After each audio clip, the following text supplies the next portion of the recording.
Today, we're looking at the top 5 reasons why you should use a holding company. Right here, right now. Stay tuned. Hey guys, I'm Rob Tetrault from robtetrault.com, Senior Portfolio Manager at Canaccord Genuity Wealth Management and the Tetrault Wealth Advisory Group. Today, we are looking at the top five reasons why you should have a holdco. A holdco is a holding company, not to be confused with an operating company. A holding company is where most people hold their passive investments. Before we get into that, take a sec to like, subscribe, and follow. Give us a share. I'd love to hear your thoughts on this. And if you'd like to book a no obligation consultation to chat about this or anything else that's on your mind, please go to www.speaktorob.com. We could easily book that for you. Top 5 reasons to have a holdco. Number 1, the most obvious and important one, asset protection. Protecting your assets. Once the assets, the passive assets, either cash, real estate, or investments, are removed from an operating company, they are effectively gone from that legal entity's balance sheet and can typically not be accessed for liability purposes. So in other words, something happens in your operating company. Maybe you're a roofing company and you have a terrible accident and you owe millions and millions of dollars that isn't covered by insurance. Your company can be bankrupted. Obviously, all the assets that are owned by the operating company can be bankrupted, but they cannot go after the assets that are outside of that operating company. Now, obviously, you want to make sure you have a plan in place ahead of time to create a clear distinction between the operating company and the holding company, but asset protection is probably the number one reason why individuals choose to incorporate a holding company and remove their assets from the operating company. It's nice to know you got a nut that's sitting there and that's yours and that nobody could really touch. Once you start accumulating wealth in your holding company, you're really in a good spot. You're kind of in that 1%, right? So operating company, the moment you have more cash than you could spend, you're profitable, you're making good money in your operating company, you don't know what to do with that cash. As soon as you start accumulating cash, I always tell clients that's when you should start considering having a holding company.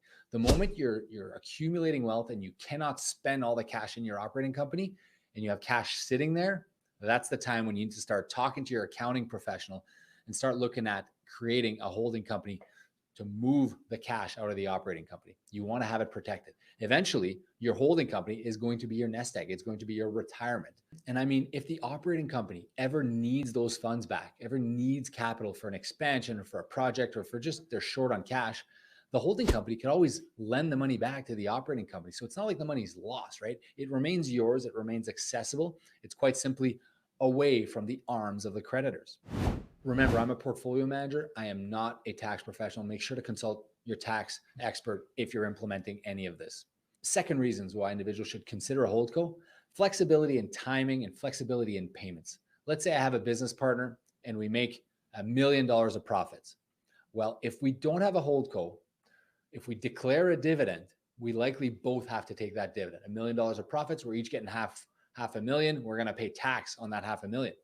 Now, perhaps I need the money and my partner doesn't need the money, and yet he's going to have to pay tax on that dividend that's paid out to him personally. If we each had a holdco that owns shares of the operating company, then what we could do is we could dividend out the $500,000 to each of our holding companies, and then each of us can decide individually and on our own if we want to pay ourselves a dividend or not. If I need the capital, I can pay myself a dividend. If I want to buy a house or a boat or a car, I could take the capital out, pay tax on it, and use it personally. If my partner doesn't have a need for capital, he or she can choose to leave it inside the holdco and let it compound for a future date.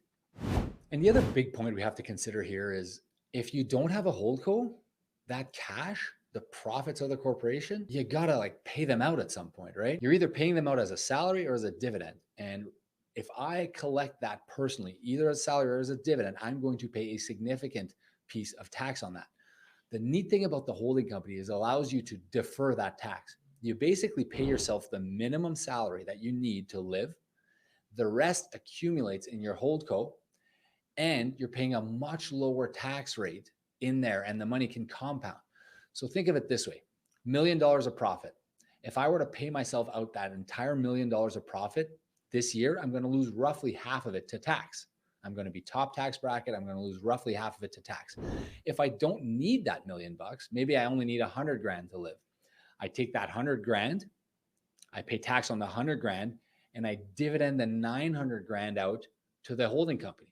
Now the holding company has 900 grand, whereby if I take it out personally, I only have 500 grand.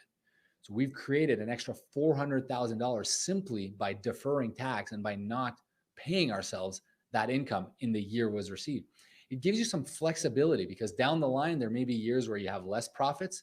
There may be years where you're retired. Your holdco can then choose to come in and pay yourself a salary in those lean years, or when you retire, it could fund your retirement at a nice controlled pace where you're paying yourself dividends and income and paying a lot less in tax than you would otherwise. So two things happen. One, you're deferring the tax. And second of all, you're paying way less as a percentage through the holdco. Extremely important tool that you should be considering if you run a profitable company.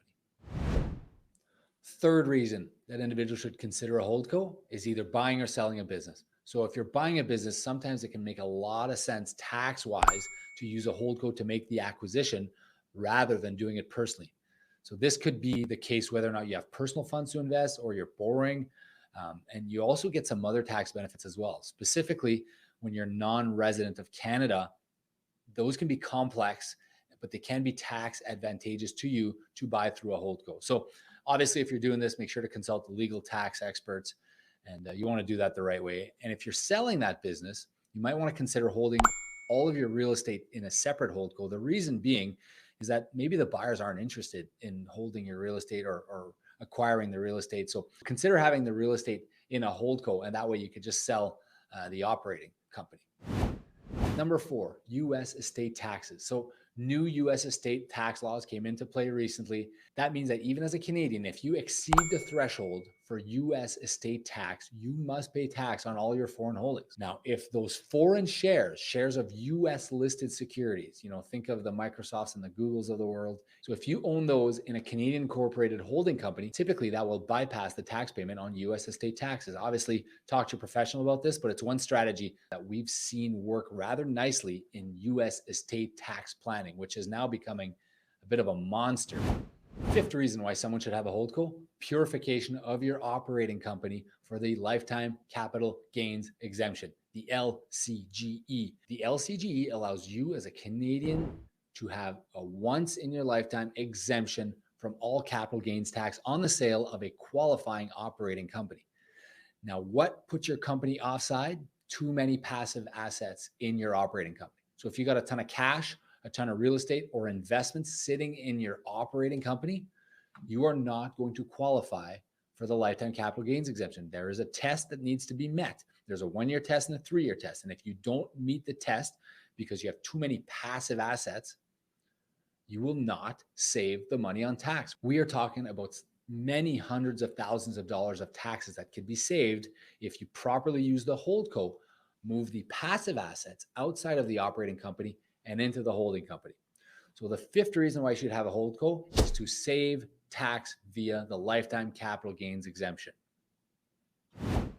All right, so 5 reasons, right? Asset protection, flexibility and timing, buying and selling a business, U.S. estate taxes, and of course, the lifetime capital gains exemption. There you go, 5 reasons why you should consider having a holdco. Thanks for tuning in. Don't forget to like, follow, subscribe, give us your comments. We'd love to hear from you. If you'd like to book a no obligation consultation, please go to www.speaktorob.com. We'd love to book that with you to chat about this or anything else that's on your mind. I'm Rob Tetrault, Senior Portfolio Manager at Canaccord Genuity Wealth Management and the Tetrault Wealth Advisory Group. Thanks so much for tuning in. I will see you in the next video.